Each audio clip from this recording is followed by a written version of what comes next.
FAIC. Go ahead, Susan. Hi, everyone. Excuse me. Um, Welcome to today's webinar. It's the last of our Lollapalooza, and I'm really glad to see as many people as we have. So thank you. And remember, Connecting to Collections Care is a free training and web resources for all types of smaller cultural organizations. So we're happy to provide this service for you. If you need reliable answers for problems with your collections, you can always go to the Collections Care online community forum.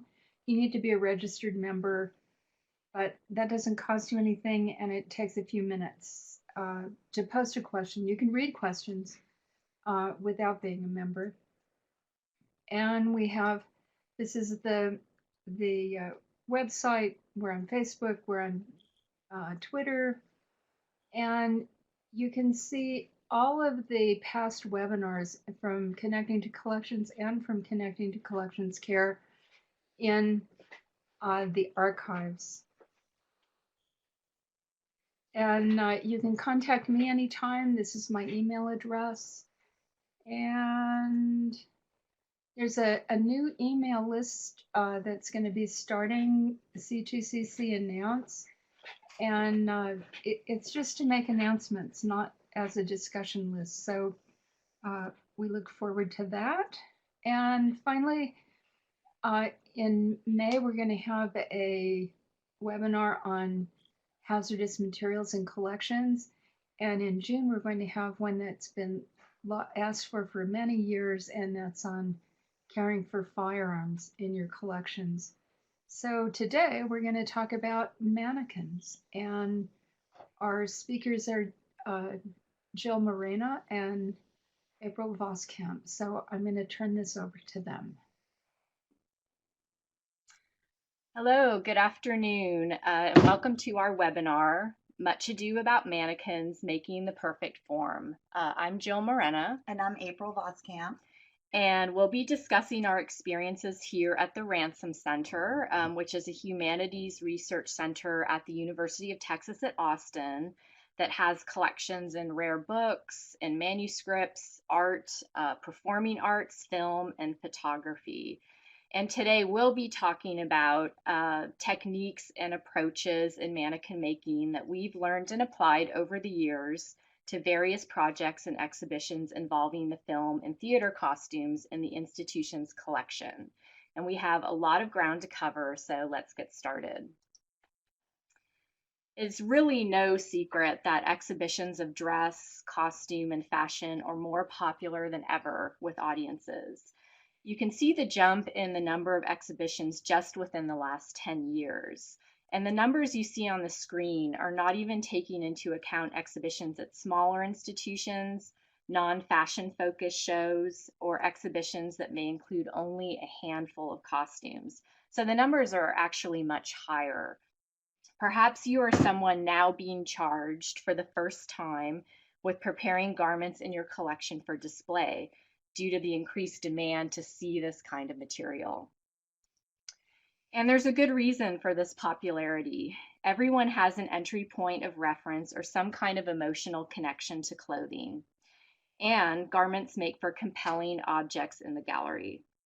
As educational institutions, museums are in a position to teach their audiences about the meanings of clothing beyond our own way of dressing or everyday experience with wearing or purchasing clothing.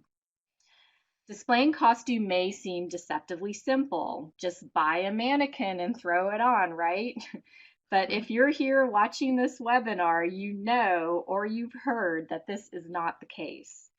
The task can seem daunting, but remember that this type of work is very collaborative. April and I are standing on the shoulders of others and have learned from many experienced conservators, talented volunteers and students, and several excellent resources. And we will show you today different methods and approaches we've learned and hope that they will help you in your upcoming efforts. So I will briefly go over our presentation outline. We'll start by assessing a garment for display. Then we'll talk about choosing a mannequin style and the advantages and disadvantages. Then, perhaps most importantly, we'll discuss taking garment measurements and translating that to a mannequin or form. We'll show you how to modify an existing mannequin and the additive and subtractive methods, which is basically building onto an existing form or changing the shape of an existing form. We'll go over creating a mannequin through subtractive methods or sculpting a mannequin from foam, and we'll also discuss building up a mannequin, which is creating a mannequin or partial supports with a material called fasce shape. Then we'll go over underpinnings, which provide support for the garment, and talk about correct interpretations. And lastly, we'll discuss best practices for handling and moving garments. So we'll talk about dressing the mannequin, how to transport it into the gallery or space where it will be exhibited, and installing it into the gallery. And then after our presentation, we'll have a link to resources for materials and display practices and methods. So the initial big question, can I display this, is first and foremost. So to begin, place your garment flat on a clean, preferably covered table so that you're not putting any stress on the costume or introducing any dust or other debris. Make sure your hands are clean and dry, or wear gloves. Examine both the inside and the outside and differentiate between problems in weight-bearing areas and what may be simply cosmetic concerns. For example, holes not on a seam, on the surface, are generally not structural problems. So what do we mean by weight-bearing areas? These are areas that take the brunt of the force of gravity and hold the garment together. So places like waistlines, shoulder seams, or embellished areas that exert more force on the foundation garment or the foundation fabric when worn. 1920s gowns are notorious for this, which can have thousands of beads sewn to fragile ground fabrics such as chiffon or silk. So during this examination process, you will want to keep notes of places that are problematic or that will require extra support. This costume has a very light, thin cotton lawn bodice attached to a very heavy, full, floor-length velvet skirt. So this costume could definitely be affected by display and could result in the weak spots and holes at the waistline worsening and pulling at that thin cotton bodice. This costume probably shouldn't be displayed without some sort of conservation intervention or serious support. The garment at the right has both tide lines from water damage and a hole right at the top of the shoulder seam, on which much of the weight of the garment hangs. An area like this could really be a deal breaker in terms of display options. Next, you want to consider closures, zippers, snaps, hooks and eyes. Are they loose, broken, or rusted? And if so, can they be reattached or replaced? These decisions will, of course, depend upon the policies of your institution. How much original material can you replace, or how much intervention is acceptable? For garments with structural concerns, you will need to consider how much time and money you can devote to tackling the problem. Solutions will depend upon staff resources, time, and exhibition budget. Perhaps you can consult a conservator who can stabilize a troubling area or can make suggestions for the safest display alternative. Or you may be able to figure out an in-house solution or opt to display the garment flat. Overall, you have to ask, how valuable is this particular garment to your display or to your costume collection as a whole? These are all questions to tackle before even considering a mannequin or dress form. In the last 300 years, even for men, silhouettes have changed dramatically, especially in Western fashion. For example, looking at an illustration of a sleeveless evening gown from the 1870s and comparing it to a costume from the film Gone with the Wind, made in the 1930s, you can see similarities, but you can also see how different they are. Research is crucial in determining how your garment was worn and how it looked. And the types of resources you will consult, whether those are fashion magazines, ethnographic studies, or films, for example, will depend upon the clothing in your collection. Another thing to consider during this time is what you wish to highlight about the costume, as this will determine what type of mannequin you need to make or purchase. For example, for a dance costume, are you focusing on highlighting the construction and fabrication of the costume or recreating how the dress was worn in performance? Keep in mind that a single garment can tell many different stories, and this will depend on your particular collection, archival research, and the overall exhibition theme, affecting ultimately how you want to display the costume. So we're going to discuss now 3 types of mannequins: full body mannequins, headless dress forms, or invisible forms. And these are also sometimes called floating forms. So the obvious advantage to full body mannequins is that they have heads, arms, legs, and feet for supportive headgear, sleeves, pant legs, and footwear, and they can be modified if needed.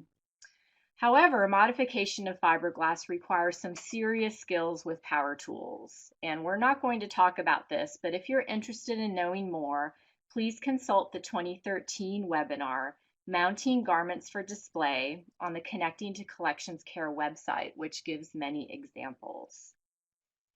Disadvantages of full body mannequins are that they are usually too tall and muscular for historic clothing and accessories, and the poses can be anachronistic. For example, if you have an 1880s dress on a mannequin with one hip thrust out and the hands on the hips, it might only damage the dress, but it's going to look very wrong.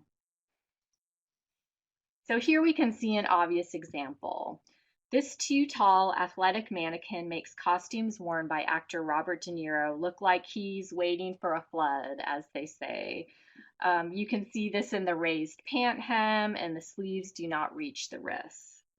There's also a bit of a disconnect when you look at this mannequin and try to picture Robert De Niro, the actor or the film character. This mannequin has too many defined features to invoke a well-known person. So this is an example of one of the pitfalls of using a full body mannequin. Headless dress forms are one of the oldest types of mannequins in use since the 19th century. They are classic looking, they're easy to modify, because they're usually covered with fabric that you can sew into, and you can't escape the facial features dilemma. Of course, it's a less dynamic look, it's more static, and it becomes an added challenge to display headgear or other accessories, unless you buy or make arms with articulated fingers, which can be challenging or expensive. Invisible or floating forms have become quite popular in the last few decades. They place the garment front and center without potentially distracting visible appendages, and they can be very dramatic in the gallery. Disadvantages are, again, more challenging display of accessories, and the construction can be time-consuming and involve several steps. Other questions to consider: do you want a unified look? This will depend on your budget. Can you afford to buy or make the same type of mannequin for everything? If not, can you supplement with other types of mannequins or donations from local retail stores? This can be an option. What is very important to keep in mind is that planning and fabricating always takes more time than you think. You will need time to tweak and adjust, and there's often lots of trial and error involved in creating something. In terms of purchasing, once we tried to order mannequins in October for an arrival time in January, and this could not be fulfilled because of orders by retail stores for the Christmas season, and we had to go to a less desirable plan B as a result. So be prepared to add an extra week or two to your calendar for ordering and preparation. So once you decide that you can display a costume, the next step will be taking measurements. This is very important prep work before considering a mannequin. Here are some things to remember. Never assume that historic clothing is symmetric. Don't be tempted to measure only half a waistline and then double it. The measurement may be different on the other side, and you'll end up with inaccuracies. Secondly, interior measurements for the chest, waist, hip, and arm side or armhole will be the most accurate. If for some reason you cannot safely take the measurement from inside the garment, you can take an outside measurement and then subtract an inch. And then always measure from closure to closure. For example, if a hook and eye are placed 1 inch inside the edge of the garment, measure only to the hook on one side and the eye on the other. The actual garment may be 26 inches at the waist, but the measurement for mannequin purposes would be 24 inches. Here we have a numbered diagram detailing the most important measurements to take for your garment. Websites for most commercially made mannequins usually provide only bust, waist, and hip measurements and overall mannequin height. And these are important, but there are other measurements that are just as crucial. So if you find a mannequin that matches these 4 basic measurements, don't think that your work is done. Take measurements 1 through 9 to avoid surprises later. Number 1, the neckline. Number 2, across the shoulders. Number 3, neckline to bust. Number 6, bust point to bust point, which actually on our diagram is a little bit lower than where it should actually be. We just lowered it from number 5, the bust line, just so you could see what we were measuring there. And number 7, shoulder to waist. These all can differ from your costume to the dress form. Be sure you take these measurements before ordering or accepting a mannequin or dress form. You can always ask the company if they can provide these measurements to you. For garments without a defined waist seam or bust darts, you may have to guesstimate the measurement. Well-worn garments often have fabric molded to a certain body shape in areas like the bust, so clues can be found at worn areas inside the garment. Measurements 10 through 14 will be useful if you are either ordering a full body mannequin or for making arms and underpinnings, which we'll talk about later. So now you are tasked with translating a garment made or altered for a specific individual to a standardized, idealized size dress form. For example, if we translate the measurements of our costume to this commercial dress form, you can see that the form is longer waisted than our dress, and the breasts are perkier. The bust point-to-point line on the form shows where the actual bust line is, and the line marked bust is the bust line of our costume, so you can see that it's a little bit lower. The costume waistline is higher than the mannequin's actual waist, which is the narrowest area on the form between the chest and the hips. If the shoulder to waistline measurement of your garment is shorter than the measurement on the form, it may be good to ask the company for the rib cage measurement to make sure that area is small enough to accommodate the new waistline of your garment. You will be able to change the shape and location of the bust, waist, and hip through padding, which we'll talk about in a bit.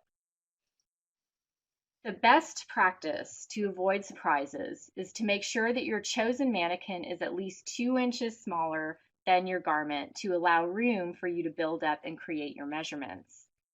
And while taking preliminary measurements will lessen the need for handling, be prepared to try your garment on its new form more than once. Now we're going to talk about ways to modify a dress form by adding to it. You may be asking yourself at this point, why not simply order a mannequin with the exact measurements I need? Well, human bodies are not made from fiberglass or paper mache. They are soft and have give, so padding is not only safer for the costume, but it looks more natural. Another reason to not set your hopes on a complete customized form is that they can be quite expensive and can take several months to receive. If you have a closet full of mannequins, you can usually find a use for most of them, and we'll talk about this throughout the presentation. Keep in mind that many commercially made mannequins are made with non-archival materials, and you will need to protect your garment with some sort of barrier material. And you can use Stockinette, readily available pantyhose, or Marvel Seal, which is an archival foil barrier. We're going to talk about examples with Stockinette. Now we will go through some relatively easy ways to modify a dress form from the top down. These shoulder modifications come from Laura Flecker's book, A Practical Guide to Costume Mounting, which is now back in print, and it is a great resource. And although many methods in this book require quite a bit of dressmaking skill, others are easy to do with a beginner's skill set. You'll need museum board, muslin fabric, and polyester batting, and you'll see that you can do a lot just with these few materials.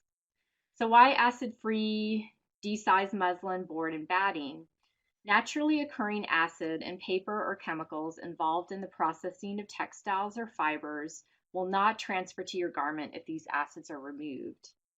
And these materials have longevity and can be used again and again on other dress forms. And if the materials of your dress form aren't archival, these can help create a barrier between your garment and the form. This method can help you work with what you have. In this particular instance, we've been able to extend the shoulders of an adolescent teen mannequin to better fit a small-sized woman's dress. You can see on the finished costume that these shoulder extensions create just as good looking a shoulder curve and termination as those on a manufactured dress form. So you're going to need two pieces, a rectangular piece and a circular piece. So measure from the neckline of the form to the edge of the shoulder, adding the number of inches you need for your shoulder width. Looking at the photo at the top left, let's say you need to add 1 more inch to bring your shoulder length to 6 inches. Next, you measure the width of the armhole of your costume and then cut out a circle with that diameter, seen on the bottom right. Measure half the circumference of the circle, which in this case is 10.5 inches.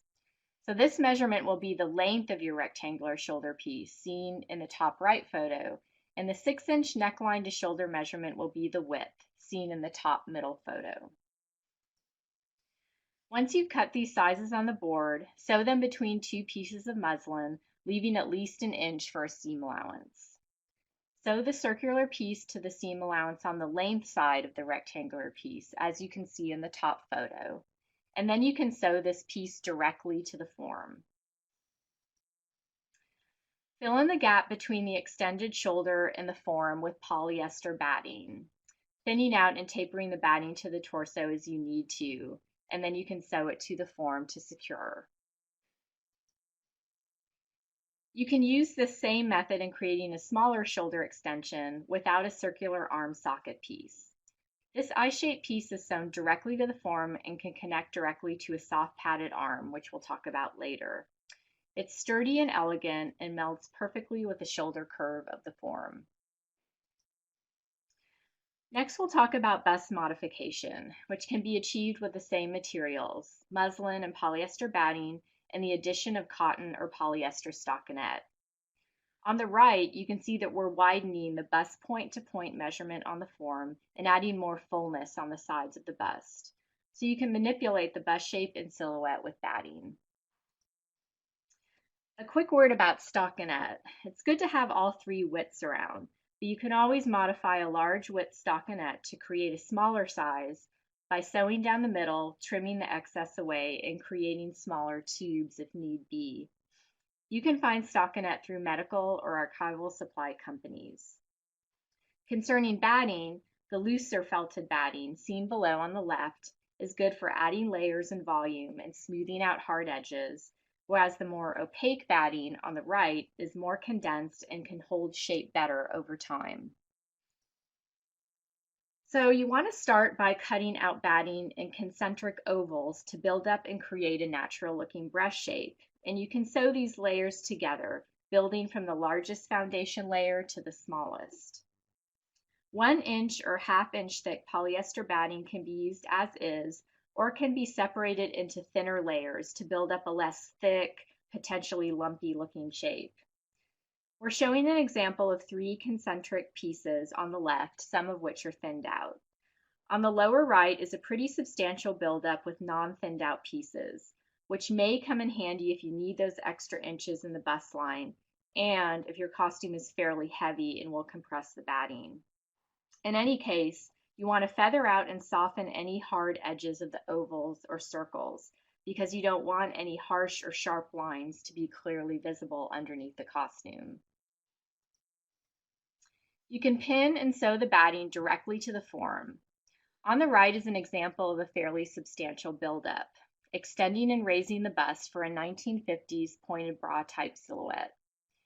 And you always want to cover the batting with stockinette or muslin, because the fibers of the batting can get caught in your garment. You can get really creative and versatile with padding. Here we did a bit of gender reassignment. We needed an extra male form, but we didn't have one. So we filled in the area between the breasts of the female form with a 34-inch bust and padded out the chest area to a 38-inch male chest and made a curvier 24-inch waistline to a straighter 28-inch waist. This was appropriate given the costume was for a cross-dressing pirate character worn by Robert De Niro. This filling in of the space between the breasts and flattening of the chest can also help create a boyish 1920s bust line. Next, adding to the hips. I learned this method of cutting out shapes that mimic hip muscles from conservator Cara Varnell. She encouraged us to cut out batting in teardrop shapes that mimic the gluteus medius and maximus, or the large and small muscles found around the hips and bottom. This looks more natural and will follow the curve of the dress form. Again, you want to feather out the edges. This method is especially good for body skimming gowns, so the hip padding will not look big and lumpy or obvious. Hip padding is especially important when displaying corseted styles, when all the flesh is pushed downward from the compressed waistline. So next we'll move on to arms. You can really adapt any existing arm pattern to help create soft padded arms, or you can create your own with tissue, as long as you have your outer arm length or longest measurement and wrist measurement of the costume. The circumference of the smallest area of very narrow sleeves is also useful to have. You can guesstimate that about halfway down the arm of the costume will be your elbow bend. And again, evidence of wear on your garment can give you clues if it isn't obvious. You can draw in a dart for this elbow bend on the pattern. Once you've cut out and sewn your arm pattern, you can create a roll of batting that you will slip into the arm sleeve. Make sure that you sew the batting roll together so that it will not unravel when you're placing it inside the sleeve. You'll cut off the top of the batting at an angle until it sits flush with the armhole of the dress form. Again, this method is from Laura Flecker's book. Using a slippery polyester or similar fabric for your arm pattern will work better with feeding the arm through the sleeves of the costume. You'll meet less resistance the more slippery fabric you use. And you can finish off the wrist with a fabric covered disc, similar to finishing off the shoulders we discussed before. You want to sew the arms to the form using a cross stitch, which is strong, or like an X stitch, which is strong and provides for easy movement when you need to manipulate that arm into a costume. A curved needle is a great tool for sewing on arms, or really sewing anything to the curved surface of the form. This will make your life a lot easier. You can get these from specialty fabric stores, stores that carry quilting supplies, or medical supply stores. The medical supply needles will be surgical needles, so keep in mind they're very sharp, but they work well. An easy and inexpensive way to make arms is with polyethylene pipe insulation. You can find this at any hardware store, and it's available in different widths and colors. It already exists in the slightly curved shape of an arm, but you can cut and remove a piece at the elbow bend and then adhere with hot glue to create more of an elbow curve if you want. You can see an example of this in the two photos on the top right. Then you can cover the whole thing with batting and stockinette to create a larger circumference if needed, and then sew it to the dress form. You can also use rare earth magnets to connect the arms to your form, and these are very strong, so you have to be careful when working with them. If you want more information about how to do this, please contact us, but we won't go into the process right now. But this is a great approach for very fragile bodices or jackets, as you can place the arms inside the sleeves before dressing, and then the arms easily and gently connect to the form, as you can see in the top photo. You can make quick and easy net supports for costume sleeves with a lot of weight and volume. Depending upon how much support and volume you need, you can double or triple the circumference measurement of the garment sleeve. Create supports using a running stitch and then pull the thread to gather the net, which you can see on the upper left, or make big accordion pleats seen on the bottom left. You can stitch these net supports straight onto the padded arm. And you want to use many layers if the sleeve is especially heavy. because the weight will compress the netting. Cover the net in a polyester fabric if the lining of the costume sleeve is fragile.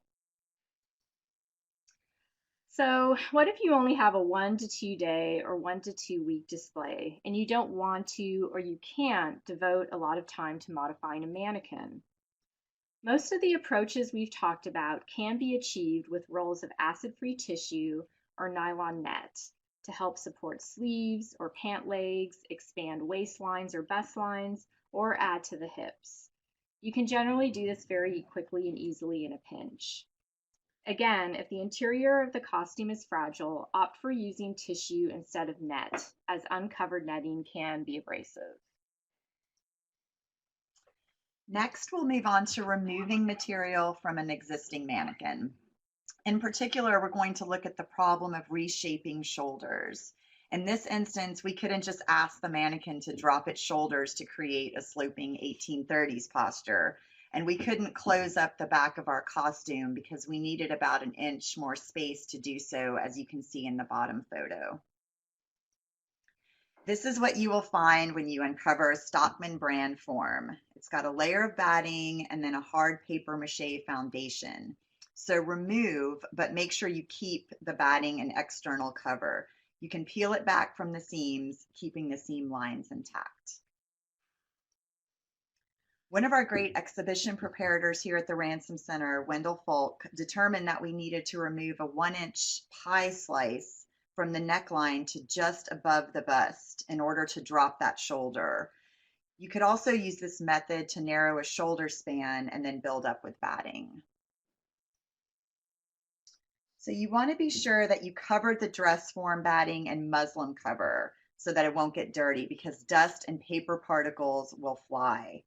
A rotary tool was used for speed and precision, and Wendell had the knowledge and comfort level with power tools. However, if you're wary of using such a tool, you can also just use a handsaw. So after you cut out the shape, you're just going to remove the material in between. In the photo on the left, you can really see the difference in the shoulder slope, and we used Tyvek tape to hold the shoulders in place. When the rotary tool was used, the friction against the paper caused a real bad burning smell, so it's important to let the form air out for several days to allow for off-gassing. The original undercover batting and dress form cover was resewn along the seam lines, covered with another exhibition-ready cotton stretch jersey cover, and arms were created. As you can see in the photo on the right, the dress now closes up beautifully. So a quick word on mannequin covers. Obviously, you want to have something that looks finished and beautiful for exhibition. You can buy mannequin covers ready-made. These are easily transferable from one mannequin to another and are generally elasticized at the bottom hem. Just be sure you wash, rinse, and dry the covers thoroughly before you use, making sure no dyes migrate from the cover. You can always wet the fabric and do a blot test before using it with your collection garment. You can also create your own from stretch jersey or ribbed fabric. You want to create a pattern with the seam-to-seam measurements of your dress form. Sew the two pieces together and voila, you have a cover you can slide over your dress form. You can then fit the cover to the form with darts at the bust or at the back, or both. Or you can modify that pattern and only cover the exposed areas, not the whole form. This is especially helpful when you have barely any room to spare between your costume and your finished form. Here we see only the neckline, shoulders, and chest covered with fabric. You can stretch the fabric to fit snugly on the form, pin it in place, and then sew the bottom hem of the cover straight to the form. One of our conservators is a great pattern maker, and she calculated the top and bottom circumference of the neckline, seen at the bottom right, and created this pattern for an exposed neck on a dress form. Okay, so now we're going to talk about creating a form using ethafoam or polyethylene. So the first thing you want to do after you've taken the measurements from your garment is to trace out those measurements in the shape of a form onto the front of the ethafoam, which you can see in the photo to the left. So after I trace that out, I also mark out where I think the chest or the bust will be, and also the waist. And then I mark at the bottom of the piece of foam where the groin area will be. Then you want to turn the piece of foam onto its side, and you want to transfer or sort of bring over those measurements from the front onto the side so that you've got a side view of the form. I definitely recommend using an ethafoam knife, but really a nice sharp blade or a utility blade works well. I've used Olfa blades in the past and they're great. I'd also like to stress that you practice carving on a small piece of ethafoam first, unless you've got some carving skills already under your belt. It's very helpful to practice carving before you carve out the form that you'll be using for your garment. Now what you want to do is cut out one side of the foam that you've traced onto the front, as you can see in the photo to the left. On the other side of the traced form, you just want to cut about halfway down into the foam and not fully through like I did on the other side. That's to prevent you cutting off the form that you traced onto the side, as you can see in the photo on the right. So once you've cut halfway through the traced form on the front, you want to turn it on its side and then cut away the foam that isn't part of the form that you traced. So after you've got your foam figure cut out, you want to go along the front and the back and just take off any edges that you see. You're also going to round off the shoulders and create a waist. It's really important that you're keeping proportions in mind. And so depending on whether you're doing a male or a female form, it's going to be very different. So if it's a male, it's going to have broad shoulders, it'll have a larger back. If it's a female, of course, it will have a bust and it will have a tapered waist. So after you've done this, next you're going to want to cut out a half moon or crescent shape below the head to create a neck, like the slide in the right. Now you're going to spend some time sculpting out the back and making sure that if it's a female form, you've got a sloping back, you want a very tapered waist, and small rounded shoulders. You can also come in on the sides and cut away the foam to create a bust. I also find it very helpful to cut all the way around the waist, which helps me keep a centered line so that I know that the front and the back waist and hips will be symmetrical. I also draw a line from the chest or just below the neck down to the groin so that I can make sure that everything is in proportion and again symmetrical. And then you can turn it around and start to carve out some foam in the back to create some buttocks. Now you're just going to fine tune the figure so that it fits the costume. Definitely try to be careful not to cut away too much of the foam. And this is just something that takes practice and a lot of patience. Also keep in mind that you want your form to be smaller than your garment, because after you carve this out, you might end up using some of the additive methods that Jill spoke about earlier to pad out whatever areas you feel might need to be adjusted. And then you'll cover it with batting and finally with stockinette. So here are a few photos of padding out a carved ethafoam form. So just like a commercial form, you can add batting to the areas you need and then use stockinette to keep it in place.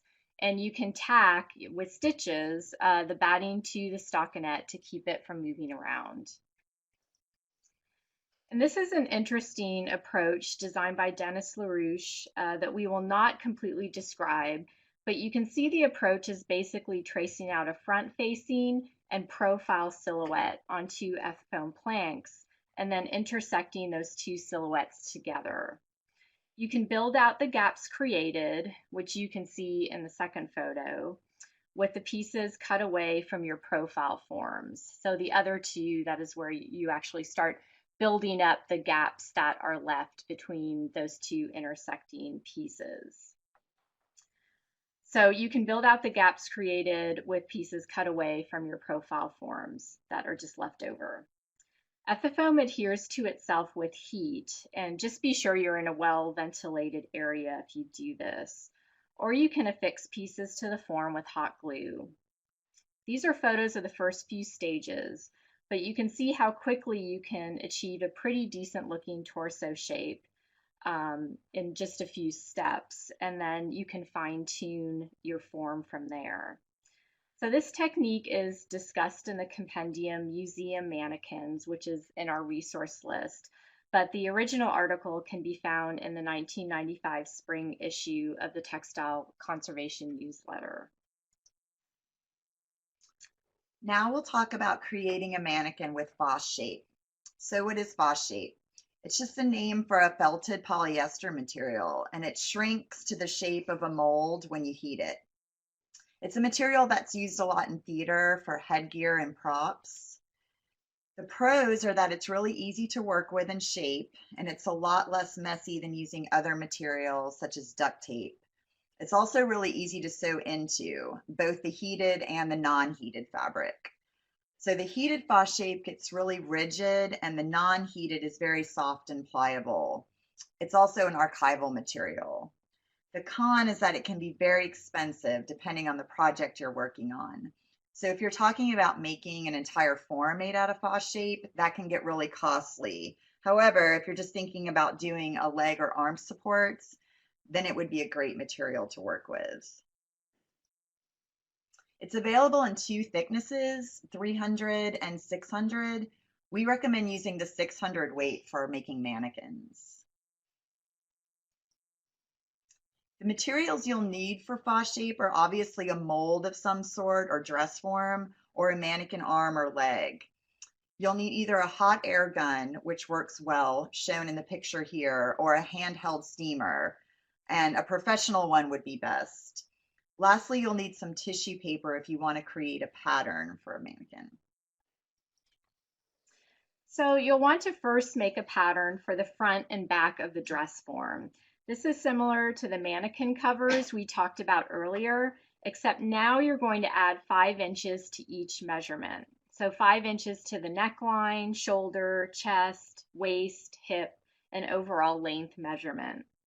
Once you've cut the pattern in Foss shape, sew together with a single seam up the back for a leg, which you can see in the bottom right photo, and you can sew it up the sides to make a dress form.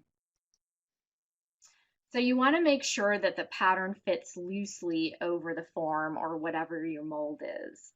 The pattern on the dress form on the left is too tight fitting.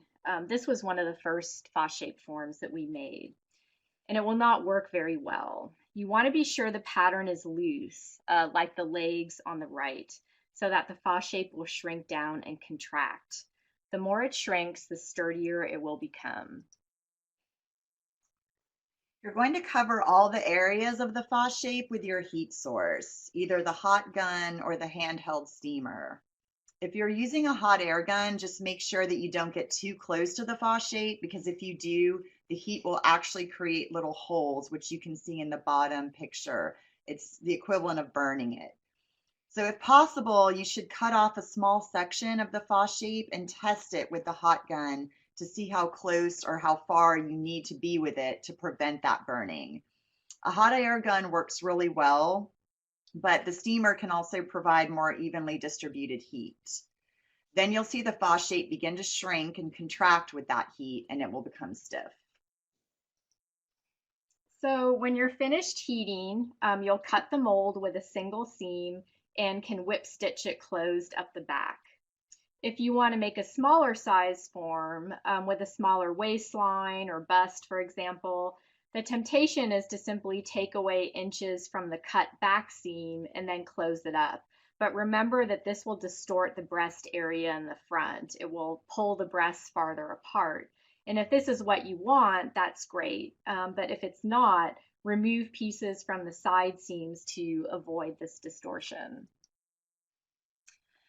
So sewing the ethafoam base, or sewing an ethafoam base into the bottom third provides support and can accommodate a pull for the mannequin. So you can see the ethafoam base in the top two photos. You can drill or cut a hole in the center of the ethafoam for the pull. So it's important to know that the fa-shaped form will not be a completely hard, immovable cast. So in many cases, it will need to be supported somewhat, especially if you have a heavy garment. So you can use a longer piece of ethafoam that extends from the base to further up the torso. Just be sure you round out any hard edges, or you can use Ridgeline. Ridgeline is a polyester boning that's used in corset making usually, and it's used in conjunction with a fabric channel or tube that the Ridgeline slides into. And then you can sew it to the form at major weight bearing points, so the shoulders, the chest, the waistline, the hips, which is shown on the diagram with black lines. It's easiest to sew the Ridgeline on the inside of the form before it is closed up. So fa-shaped appendages, like legs, can be affixed to a form with Velcro, seen on the bottom right. So we sewed pieces of Velcro around the base of the legs of the mannequin and then sewed corresponding pieces on the legs to attach. It's also relatively easy to create an invisible form with fa-shape. You can, of course, do this with a paper mache form, but the fa-shape is much more pliable and you can manipulate it and sew through it easily to create the shape you need. So you can see how we've cut away the neck. We created a V to support the costume neckline and then covered the exposed area with black fabric. We covered the interior as well, as you'll be able to see this from the outside. So once the exposed areas are covered, the form will essentially disappear.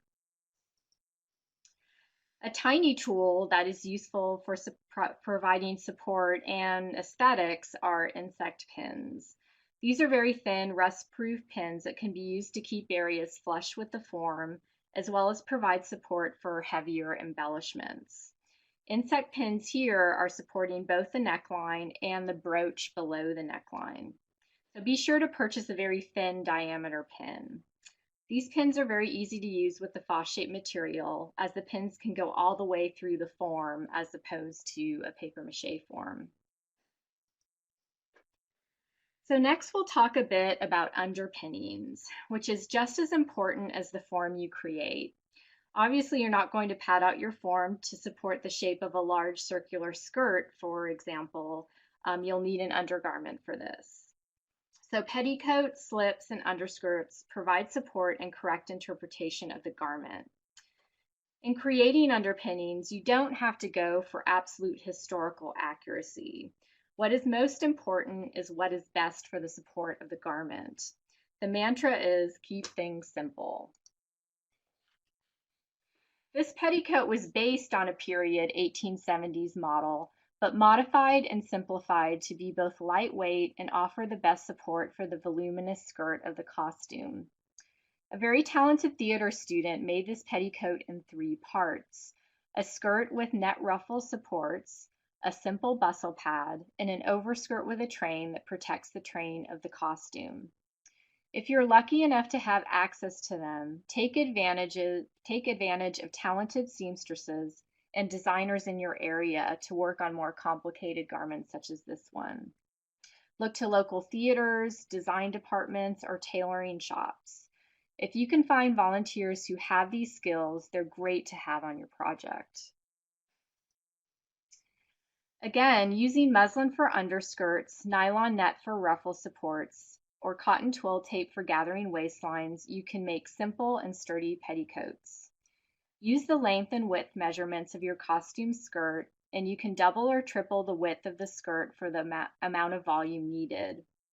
You can gather the waistline of the petticoat with twill tape, or you can sew a pleated or gathered petticoat to flat twill tape to create less bulk, which is useful if your costume has a snug, form-fitting waistline. The photo at the right shows a box pleat petticoat made by one of our volunteers, a great seamstress, and she sewed it straight to the form. You can incorporate pleated or gathered net supports for the waistline or hip, into a freestanding independent petticoat, or you can sew them straight to the form. What kind, how many pleats, how much net and volume you need will depend upon the style of your garment and how much support it needs. So here's an example of net ruffles sewn straight to the form, which were placed under a muslin petticoat to give extra support to very fragile areas that received conservation work. Without those ruffles filling in a gap between the costume and the form, there's just wouldn't be enough support. If you sew the net straight to the form, you can be certain that the ruffles won't move around or shift. This is important when the garment is very heavy, and as you can see on the left, there's quite a bit of fabric and weight in this costume. Lastly, we'll cover handling and moving. So the first thing you need to do is have a plan for how you're going to dress your garment onto the mannequin. How many people are you going to need? For dresses, I would say that you need at least 3, possibly 4, just depending on how complex or fragile the dress is. I think about our Gone with the Wind dresses here, and we sometimes had 5 people assisting to make sure that the dresses were always protected as they were being dressed onto the mannequins. So you're going to need someone to hold the mannequin form. Then you're going to need someone to support and guide each of the shoulders and arms into the garment. You'll also need someone supporting the front and back hems or any weak areas that you see. For pants, I would definitely say 3 people. 1 person again holding the form and 2 people to guide each of the legs into the support poles and onto the form. On a side note, I would also recommend that you don't put the shirt on first. It's much easier to dress the mannequin if you have the pants on first and then you can put the shirt on. So ultimately, it really depends on how complex and fragile your garment is that you're working with as to how many people you're going to need. Also, while the garment is laying flat and getting ready to be dressed on the form, it's a really good idea to support it. Here, we just tend to use rolls of tissue, but if you've made arm and leg supports, that's a great time to go ahead and put them inside.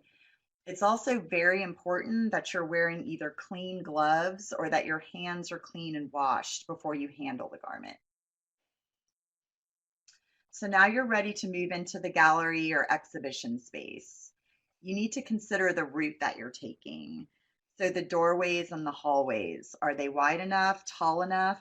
Is it going into an elevator? If it's going into an elevator, will it either fit dressed and on the mannequin or on a flatbed trolley or whatever it is you're moving it on? You need to make sure that whatever it's dressed, that whether it's dressed or not, that the garment is protected by some kind of barrier material, like a muslin, Tyvek tissue. And always make sure that you're holding on to the neck of the mannequin, never the costume. Ideally, you should have someone in the front of you just to alert you to any turns coming up and to make sure that there's no upcoming obstacles or anything that's going to get in your way. So before you move the mannequin onto the platform, you want to consider how many people you're going to need to move the costume and have a plan for that. Before you do anything else, you want to put a barrier material down between the platform and the mannequin. We usually use a mylar sheeting here at the Ransom Center, but you can also use Tyvek or tissue. It's also important that you wear some type of booties over your shoes or remove your shoes and just wear your socks. Then you want to weigh down the base or the stand of the mannequin form with some kind of conservation weights or the equivalent thereof to ensure that the form is stable. So once you have everything in place, you're going to trim the barrier material. So gently push back the hem about 1/4 to 1/2 inch, then trim the material, and then you can push the hem back into place. So just to conclude, we hope that you've found this discussion of different approaches and methods helpful. But here are just some really sort of big picture important things to remember. No matter which type of dress form or mannequin you choose to modify or make sure that it's at least a few inches smaller than your garment. And again, we can't stress enough allowing extra time when it is possible. The further out planning you can, the better.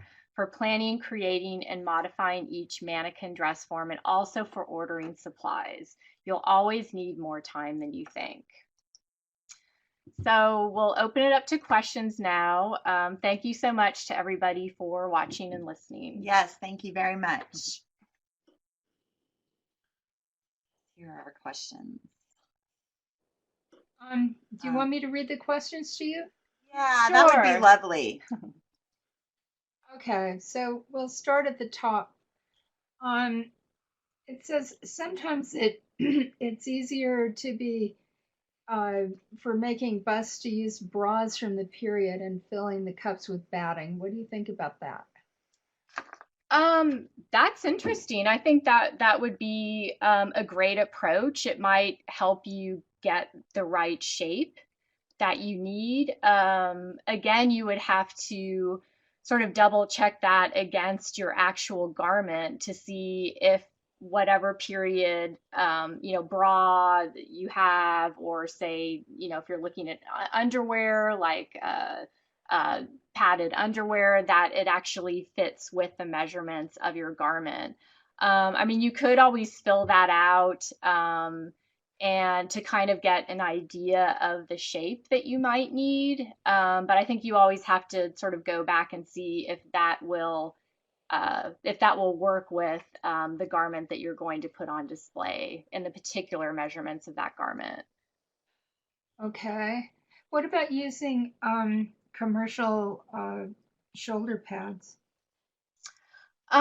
You could do that. You would just want to be sure that you have some sort of barrier material between, because probably those shoulder pads will not be made of archival material. It won't be archival like, say, your polyester batting. And in our resource list, we've included some places where you can get polyester batting that doesn't have any other dyes or any other additives or sizing added to it.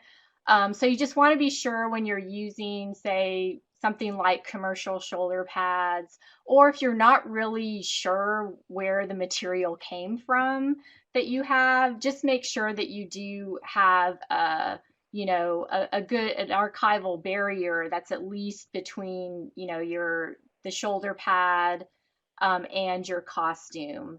So that's what I would recommend. And if you were to use something that you were pretty sure was not made out of archival material and that might start to transfer dyes or additives or off-gassing, you wouldn't really want to use that for a very long-term display. And then what's the preferred soap to use for washing mannequin fabric materials? Castile soap? Is hand washing best? I don't really have a preferred soap. I'm sure there's probably a conservator who could recommend one. I just use a soap that I'm sure doesn't have any fragrance in it, any color, or any other additives. I think in the past I've just used like 7th generation detergent, just something that for sure doesn't have any fragrance, any other dyes added to it. I also just run it through the washing machine again with no soap, just to make sure that it's really rinsed. Any of that soap is out. So that helps to just like run it through, give it a couple of rinses before you dry and use the fabric. And D. Stubbs Lee says, we're about to mount a nurse's operating room uniform that includes a face mask. The mannequin we plan to use has a featureless head, and we need to build up a nose in order to have the mask sit correctly. And it's a Dwarfman mannequin with a stockinette cover. What do you recommend for building up the nose? Boss shape would work really well. However, Yeah. that might be a big purchase to make just for doing a nose. If it's a Dorfman style mannequin, and if it also has a cover over it, I think some of them do come with fabric covers. I mean, one Like thing it that does. sorry? It sounds like it does from what she Yeah. says. So one thing that you could do is you could measure or just approximate, how wide or how long of a nose shape that you want. You could actually carve it out in It's ethafoam, true. maybe, and then put it underneath the cover in the area where you want to have that protrusion coming out with the mask so that it looks natural. And then you could actually just sew that.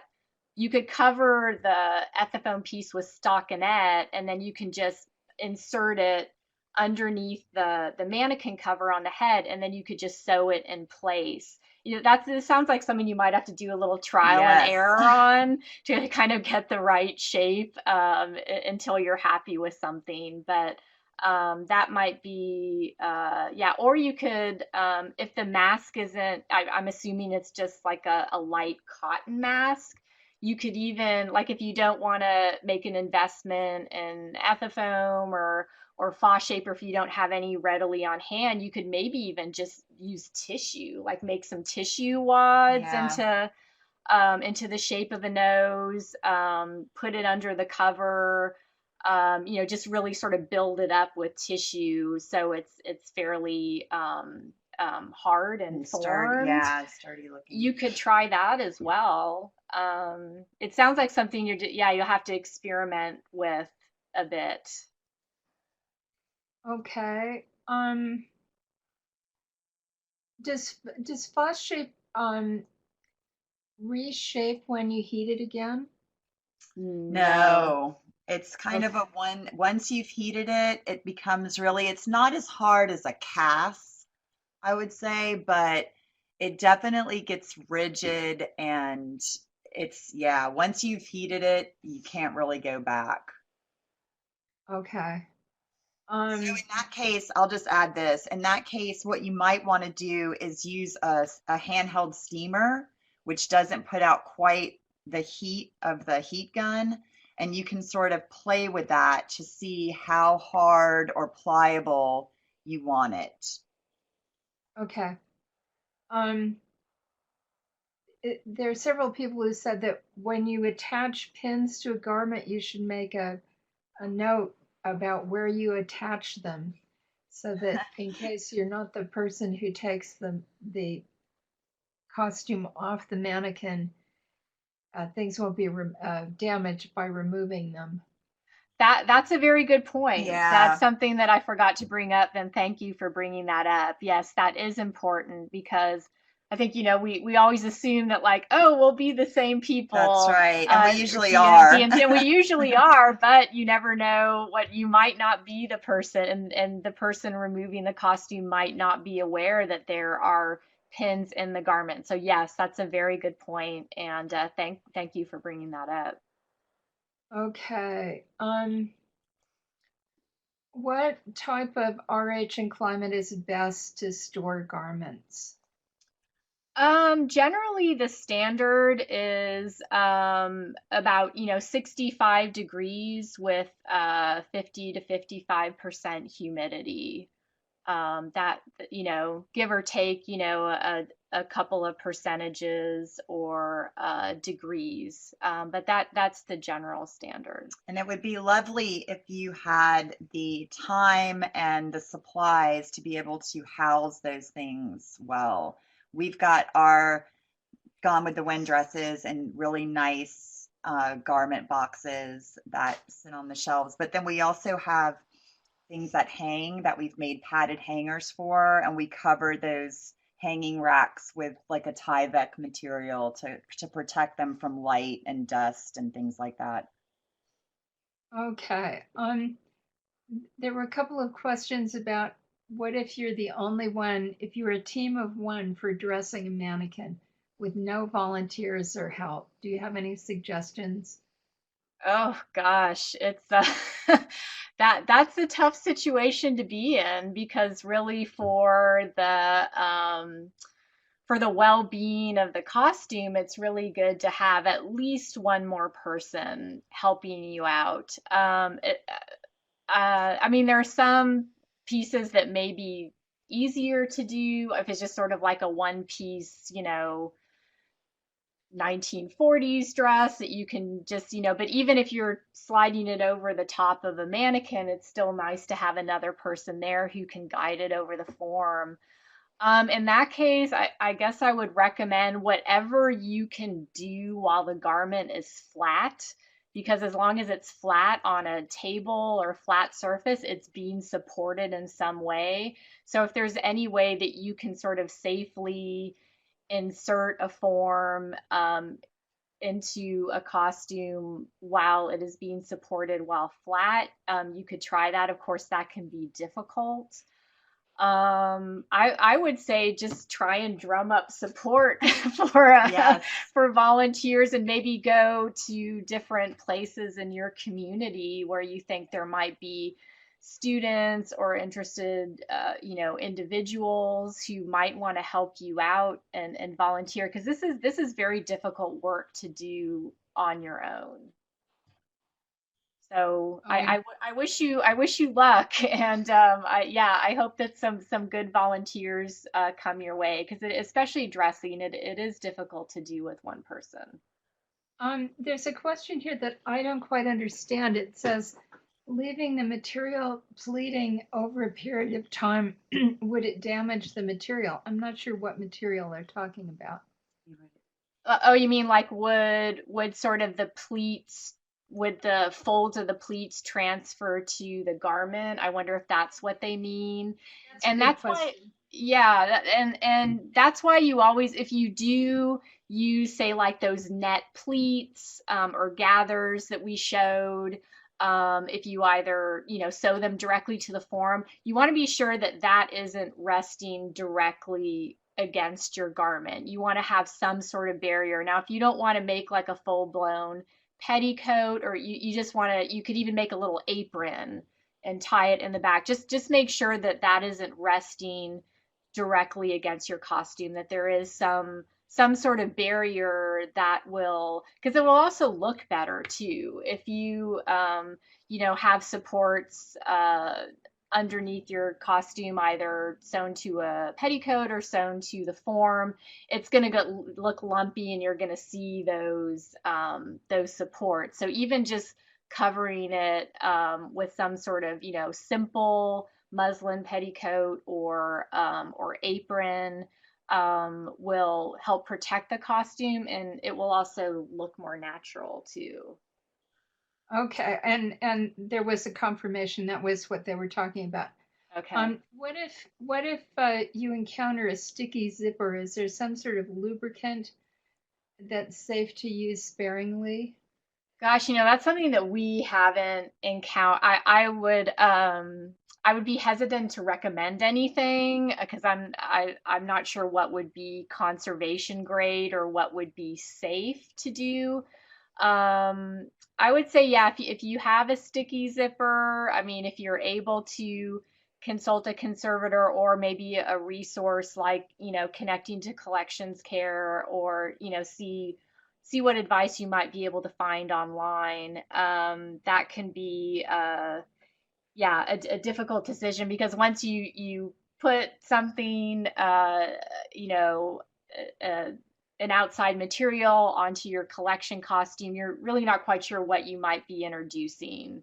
So unfortunately, I'm sorry, I don't really have a recommendation for that. But you always want to be careful before you, yeah, Apply anything. yeah. Yeah. Okay. What standards for dressing knit fabrics, for example, wool swimsuits? Is this too much stress to put on a form, or is it a case by case basis? I've seen fabulous woolen forms for woolen bathing suits. Yeah, Um, I think it definitely is a case by case basis, Yeah. I would say. And yeah, I mean, that is something to consider, that when, because that's how knits are worn. They're stretched across the body. And if you want to show it the way a human being would wear it, then you do need to accept sort of a certain amount of stretch or stress on the knitwear. So I think yeah, it's definitely a case by case basis. You want to, pad out or create a form where it looks natural, but you also want to be sure that you're not creating too much stress. I think you just kind of have to, yeah, look at the garment, look at it on the form, say, does it look comfortable? Does it look natural? In some cases, you might just want to, display something flat. Of course, that's not as compelling as when it's on a form, but yeah, I would say it's definitely a case by case basis. I don't know if there's really a sort of a standard Yeah, procedure for that, or not that I'm aware of. It's something that we haven't had to mount here. it's true. There's two related questions that both have to do with what kind of armature you use to stand to keep a form upright. And one says, if you use an ethafoam insert in the base, what's the best way to attach it to a pole? I had issues with it sliding up and down. Oh, yeah, this is something that actually we forgot to mention. Yeah. You can use one of those, what are they called? Collars? Yeah, it's like Um, it's a little it's basically a round metal thing that attaches to the base or the pole, yeah, it's like a and ring. it's like a clamp almost that you kind of turn. It has like a screw that kind of clamps it down so that it keeps either your form that's on the pole or the ethafoam from sliding up and down, and you can just insert it right there at the base of the form or the ethafoam to kind of help it stay where it's supposed to Yeah. stay. Yeah, you kind of decide, and that's where it's again, it's good to have more than one person, where you can have one person holding the form, one person yeah, Underneath. underneath, and then you decide, okay, what's the height that we want this at? And then you need another person to screw that collar into place to keep the form from sliding down. And that's worked pretty well for us Yeah. in the past. Okay, what material can you use material other than muslin over a form? I'm doing a pillow mount for a 1917 corset and would like to use a different color. The corset is very pale rose. Sure. You don't have to use muslin. You can use, we've shown examples with stockinette, which comes in either cotton or polyester. You can use, there's sort of that kind of ivory colored polyester fabric that we've used. I mean, you can really use anything. Just the most important thing is that you want to be sure that if it is a color, if it's dyed, that dye isn't going to migrate from the fabric to your corset.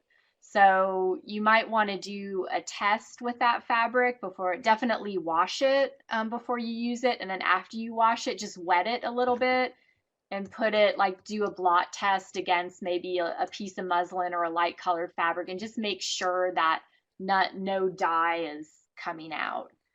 Um, Um, and someone here says one of my resources recommends using Habitai silk, which is also what China silk.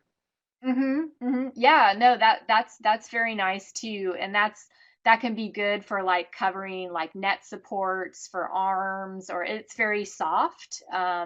It's also archival, I believe. So yeah, that's also something that's good to use. A little bit What more expensive, I Yeah. think. with the paper mache bust like Stockman, if you have a strapless garment to mount, what kind of barrier would you suggest to protect the garment from off-gassing? How would you apply it? Well, we here have used just more, polyester batting and stockinette. And the stockinette is really, it forms really well because it's stretchy Yeah. to whatever you're using. And so if it's I think you said it was a strapless gown, and so you would also want to do that on the inside as well. If you want to be really sure that absolutely nothing is going to off gas and come off of the form, you can use a Marvel seal. which is like an archival foil barrier material. And personally, I've never worked with that Me neither. before, so I'm not exactly sure how you would affix that. I'm not sure if you're able to sew through that, or you could probably end up using some sort of archival tape, Yeah. or adhesive. Actually, you can get Marble Seal with an adhesive back, and then I would think then you'd cover it with the padding and the stockinette. Right, right. Mm-hmm. Yeah, so if it comes with an adhesive back, then that would probably be, if you wanted to cover the whole inside of the form as well as the outside, then that sounds like that would be something really great to get, that it would just adhere to the curves of your form, and then you can go ahead and, yeah, cover it with whatever sort of batting modifications you're making with a cover with stockinette or muslin, and then you could be sure that, yeah, absolutely nothing is going to off gas. Okay. The next question, we're getting close to the end here, is do you recommend placing an additional layer of batting between the added supports and the finished cover to smooth out the overall form? Yeah. Yeah, that's good. Just be sure you're not adding too much. If you want to do that, just make sure you've still got some room between like the actual measurements of your costume and what your form is. So it does, I mean, especially with the Epiphone Right. forms, that does really help to sort of smooth it out. So just make sure you account for that when you're making the form. That, oh, I need to leave, a quarter inch or so of, That's right. Because a lot of times what ends up happening if you are using Epiphone as your form, you end up carving away a little too much. And so then you end up padding out and it just becomes this sort of this thing. So yeah, just make sure that you're not padding it way too much out so that when you go to put your garment on, it won't fit. And then you have to take everything off again and take the padding off. Just do it a little bit at a time, I guess. Yeah, and the batting does have give, That's right. so you'll probably be okay, but yeah. I mean, the bottom line is that it always takes a lot more time than you think it's going to take to do these things. I mean, just from looking at this webinar, we kind of are showing you everything, and we might be making it look a little bit easier than it is, but really just make sure that you've carved out a big chunk of time to be able to, figure out everything that you're going to need to do. What's the difference between faux shape and buckram? Well, buckram is It's like a cloth. yeah, it's going to be a lot more messy. I mean, it's good, and we have a resource in a print resource in our resource list that I think does have an example of making a form from buckram.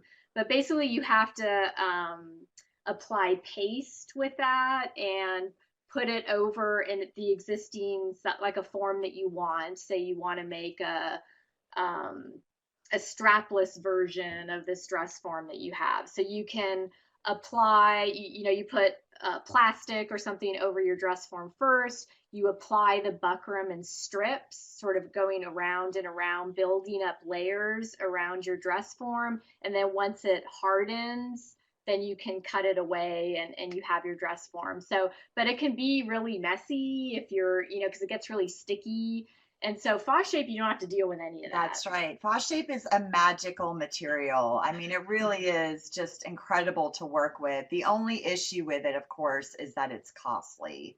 So if you've got the budget, I would always go for faux shape, especially because it's a more archival material. Okay. What's the best way to transport a dressed mannequin across town? Wow, that's something we've never personally had to do. We usually dress something in place. I would suggest that if there's a way for you to be able to put that garment or costume into some kind of a box to house it. And that way you can make sure that you're supporting your material while it's inside there.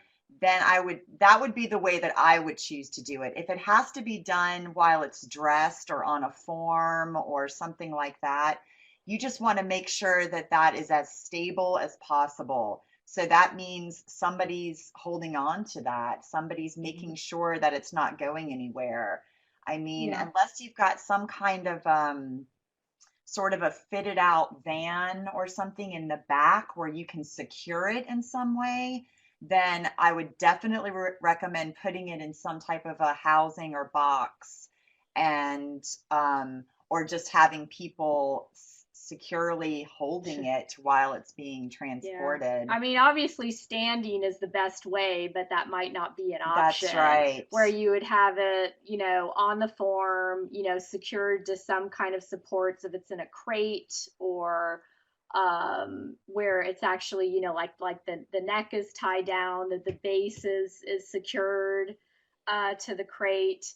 If something is dressed, and you could sort of have it on like a covered muslin board, and in places where it seems to be moving a lot, you can sew ties to the board and then maybe tie it down. And then if you use a big enough piece of muslin, that will cover the board and then also come over, that you can cover it with, kind of create a little cocoon. You could try that also. In any case, it sounds like you're going to need a pretty large vehicle to be able to transport it safely. Right. Yeah, they say that they wrap it in bubble packing and put it in a large moving box, and that they age a few years, and they send it in a van. Yeah. I bet. Okay. Any recommendations on if you have to walk a costume down a runway as if it were on a model, or is it simply, or do you simply put it on a padded hanger?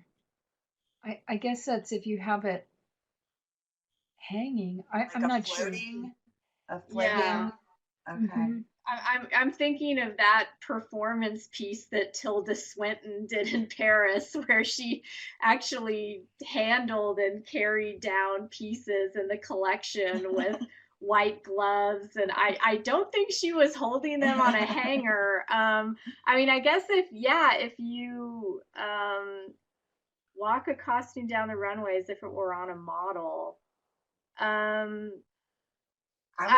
mean, I guess have it dressed and on wheels. Yeah, we've got a couple of forms that we've got that have wheels as the base. And so, those wheels can lock into place so that they can be, static, but also if we're moving it from place to place, it's got wheels on it. Otherwise, I'm not sure. I mean, if you're talking about doing a floating form, in other words, using sort of maybe the fa shape or something, that can be hung and suspended, but I don't know technically how you would move those. Yeah, I guess you'd have to, or have them on. I mean, especially if you have a dress that reaches the floor, you'd have to have it on some sort of trolley make sure it's secure, like weighted down to the trolley, or like the mannequin base is. But Abby, the person who asked this says that stairs are involved. What a nightmare. Oh my God. Oh, I see. Stairs are, oh my gosh. Well,